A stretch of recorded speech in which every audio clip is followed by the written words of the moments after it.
आज मैं आपको एक बहुत ही इंटरेस्टिंग और पॉपुलर मूवी स्क्विड गेम को एक्सप्लेन करने जा रहा हूँ।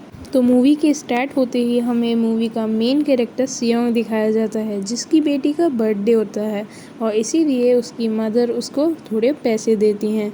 मगर सियोंग को पैसे कम लगते हैं, इसीलिए वो अपनी मदर का एटीएम कार्ड चुरा देता है और उससे मिले पैसों को वो हॉर्स राइडिंग पे लगा देता है और इसमें वो 4 मिलियन वॉन जीत जाता है। अब सियोंग ने एक कंपनी से बहुत सारे पैसे उधार ले रखे थे, तो इसीलिए वही लोग सियोंग के पीछे पड़ गए थे और इस बार उन्होंने सियोंग को बस पकड़ ही लिया था और उसे बहुत मारा। लेकिन जब सियोंग ने उन्हें पैसे लौटाने के लिए अपनी जेब देखी, तब उसकी जेब में पैसे बिल्कुल भी नहीं थे। तब उसे याद आया कि जब वो भाग रहा था तब वो एक लड़की से टकरा गया और उसे लगा कि उस लड़की ने ही उसकी जेब काट ली।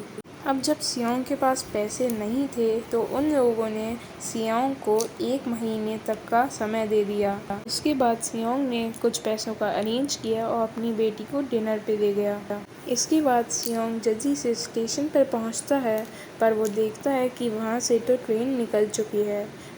तब एक अननोन पर्सन सियोंग के पास आता है और सियोंग उसे बिल्कुल भी नहीं जानता है। फिर वो उससे कहता है कि मैं तुम्हारे साथ एक गेम खेलना चाहता हूँ और अगर तुम इस गेम में जीत जाओगे तो मैं तुम्हें 1 लाख वॉन दूंगा। इतने पैसे सुनकर सियोंग ये गेम खेलने के लिए एग्री हो जाता है। इसके बाद वो बहुत पिटता है, लेकिन आखिर में वो गेम जीत ही जाता है। इसके बाद वो अननोन पर्सन सियोंग को एक कार्ड देता है और कहता है कि अगर तुम्हें और पैसे चाहिए तो इस कार्ड पे लिखे हुए नंबर पर कॉल करना है। इसके बाद सियोंग उस कार्ड वाले नंबर पर कॉल करता है। फिर एक गाड़ी उसे लेने आती है जिसमें और भी लोग थे, मगर उन सभी लोगों को बेहोश कर दिया जाता है और जब उनकी आँख खुलती है तब वो लोग अपने आप को एक रूम में पाते हैं और वो वहाँ पर ऐसा प्लेयर थे क्योंकि उन लोगों को एक यूनिफॉर्म भी पहनाया गया था। इन सब का होस्ट यानी लीडर एक आदमी था जो कि सब पर नज़र रख रहा था। इसके बाद सियोंग प्लेयर नंबर 1 से मिलता है, जो कि एक बूढ़ा आदमी है और उसके ब्रेन में भी ट्यूमर है और यही उसकी वजह थी कि वो यहाँ पर आया था, क्योंकि उसकी लाइफ तो वैसे ही एंड होने वाली है। तभी वहाँ पर कुछ गार्ड आते हैं जिन्होंने पिंक कलर की ड्रेस पहनी हुई थी और उनका फेस भी पूरी तरीके से ढका हुआ था। तभी वो बताते हैं कि तुम्हें यहाँ पर 6 गेम्स खेलनी होंगी और जो भी इस गेम का विनर होगा उसे बहुत सारे पैसे मिलेंगे। इसके बाद उन सभी को एक कॉन्ट्रैक्ट साइन कराया जाता है। इसके बाद उन सभी को पहले गेम के लिए ले जाया जाता है। तभी वहाँ पर सियोंग को अपना क्लासमेट सेंगवू मिलता है और वो उसे देखकर काफ़ी हैरान हो जाता है, क्योंकि वो तो किसी बिजनेस के लिए आउट ऑफ कंट्री गया था। तो पहले गेम के लिए वहाँ पर बहुत ही बड़ी डॉल थी।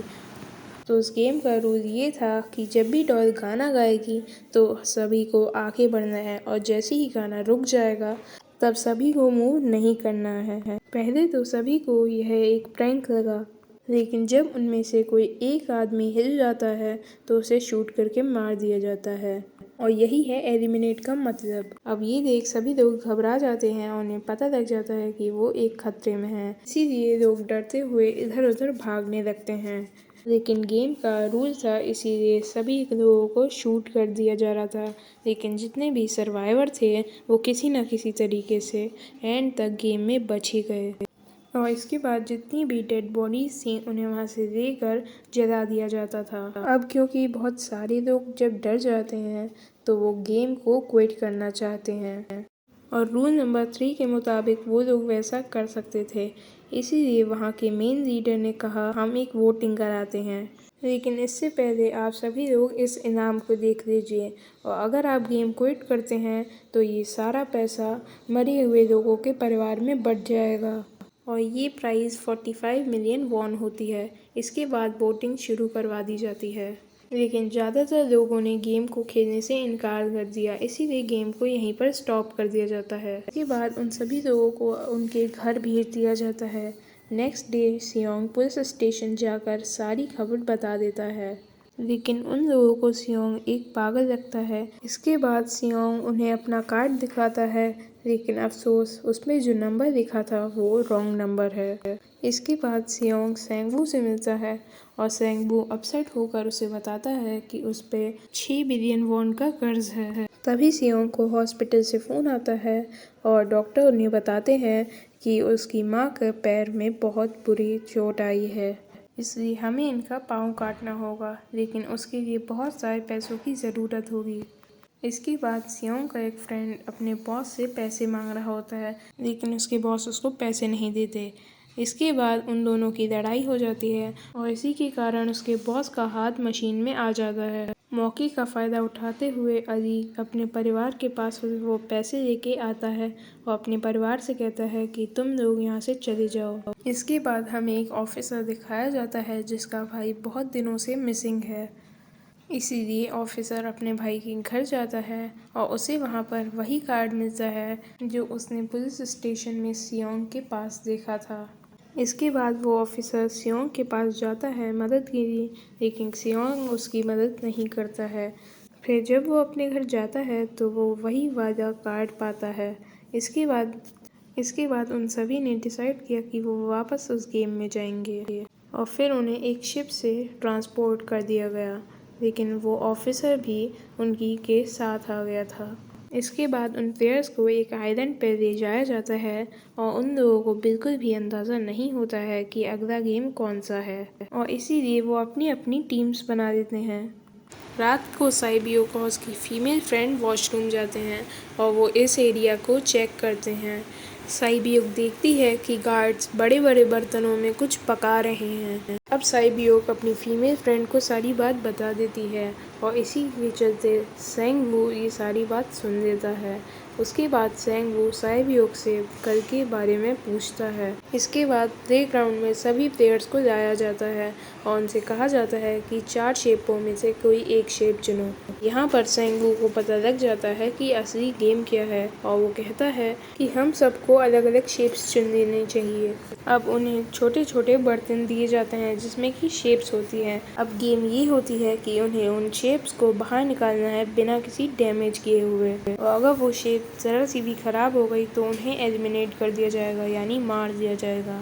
सेंगू ने तो उस समय अपना शेप निकाल दिया, लेकिन सियोंग की हालत उस समय बहुत ख़राब हो रही थी, लेकिन कैसे ना कैसे करके उसने अपना शेप निकाल ही दिया। इसके बाद उन सभी को वापस से रूम में ले जाया गया। यहाँ पर 187 लोग वापस आए थे, लेकिन अभी 108 ही बचे हैं।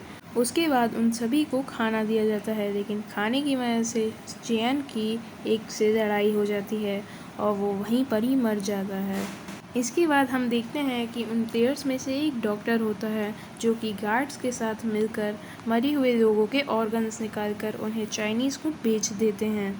यहाँ पर गार्ड्स सेंगू को अगले गेम के बारे में बता देते थे जिससे वो आसानी से सरवाइव कर सके। उसके बाद वो सेंगू को ये भी बताते हैं कि आज हमने प्लेयर्स को खाना कम दिया है जिससे प्लेयर्स लड़कर वीक प्लेयर्स को मार दें। साथ ही गार्ड डॉक्टर को अगली गेम के बारे में बता देता है। अब यहाँ पर सेंगू को पता है कि जैन की टीम कुछ गलत काम करने वाली है और फिर वो जैन की टीम को बुलाता है और उनसे कहता है कि रिलैक्स रहें। फिर जो डॉक्टर होता है वो जैन की टीम को ज्वाइन करने के लिए कहता है और वो उन्हें ये भी बता देता है कि अगला गेम क्या होने वाला है। अब यहाँ पर लाइट्स ऑफ हो गई हैं। फिर जैंग एक लड़की को मारकर साइबियो को मारने जा रहा होता है और इसी समय पर सियोंग वहाँ पहुंचकर साइबियो को बचा लेता है और इसके बाद गार्ड्स वहाँ पर आ जाते हैं और इसके बाद उन्हें तीसरे गेम के लिए ले जाया जाता है और उनसे कहा जाता है कि 10-10 लोगों की टीम बनाओ। क्योंकि जैंग को सब पता होता है, इसीलिए वो अपनी टीम में सिर्फ और सिर्फ मर्दों को ही रखता है।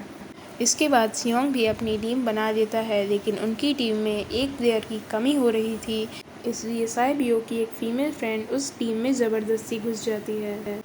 अब तीसरा गेम टग ऑफ वॉर का होता है, यानी उन्हें अपनी ओपोनेंट टीम को गिराना होता है। जैन की टीम ये गेम बहुत ही आसानी से जीत जाती है, लेकिन अब बारी आई है सियोंग की टीम की। फिर वहाँ पर वो बूढ़ा आदमी इस गेम के लिए सभी को गाइड करता है, तो इसीलिए वो लोग कुछ ना कुछ करके ये गेम जीत ही जाते हैं। इसके बाद दिखाया जाता है कि 20 मिनट के बाद लाइट्स ऑफ हो जाएंगी। दूसरी तरफ डॉक्टर और गार्ड्स मिलकर ऑर्गन्स निकाल रहे होते हैं और इस ऑर्गन्स को डिलीवर करने जाना था गार्ड नंबर 28 और 29 को। तब वो सभी एक डेड बॉडी के बारे में बातें करने लगे जिनको वो ज़ॉम्बी कहकर बुला रहे थे। गार्ड नंबर 29 कोई और नहीं, वो पुलिस ऑफिसर ही था। ये सब बातें सुनकर ऑफिसर को शक हो जाता है कि कहीं ये लोग मेरे भाई की बात तो नहीं कर रहे हैं। इसके बाद गार्ड नंबर 28 और 29 ऑर्गन्स डिलीवर करने एक टनल से गुजरते हैं और तभी ऑफिसर एक बॉम्ब को नोटिस करता है जो कि टनल में लगा हुआ होता है। नंबर 28 उसको बताता है कि जब हम लोग यहाँ से निकलेंगे तब इस एरिया को ब्लास्ट कर दिया जाता है। पर जब ऑफिसर ने और इन्फॉर्मेशन देने की कोशिश की तो वो ऑफिसर से अपना फेस दिखाने के लिए कहता है। तभी ऑफिसर अपना फेस तो दिखा देता है लेकिन उसके सामने एक गन पॉइंट कर देता है। साथ ही साथ वो ऑफिसर उससे ज़ॉम्बी के बारे में पूछता है तो वो बताता है कि वो तो एक औरत ही थी। फिर वो उससे अपना मास्क हटाने के लिए कहता है। फिर नंबर 28 ऑफिसर से कहता है कि तुम लीडर के रूम में जाकर सारी इन्फॉर्मेशन दे सकते हो। ये जानने के बाद ऑफिसर नंबर 28 को शूट कर देता है। उसके बाद वो ऑफिसर लीडर के एरिया में घुस जाता है और तभी उसे एक ऐसा रूम मिलता है जहाँ पर सभी इन्फॉर्मेशन रहती है और तभी उसे सारे विनर्स की लिस्ट मिली जिसमें उसका भाई भी था, यानी उसका भाई भी कभी विनर हुआ करता था। तो फ्रेंड्स अभी के लिए इतना ही। अगर आपको इसके बारे में और जानना है तो प्लीज़ इसका सेकंड पार्ट देखना ना भूलें। Thank you.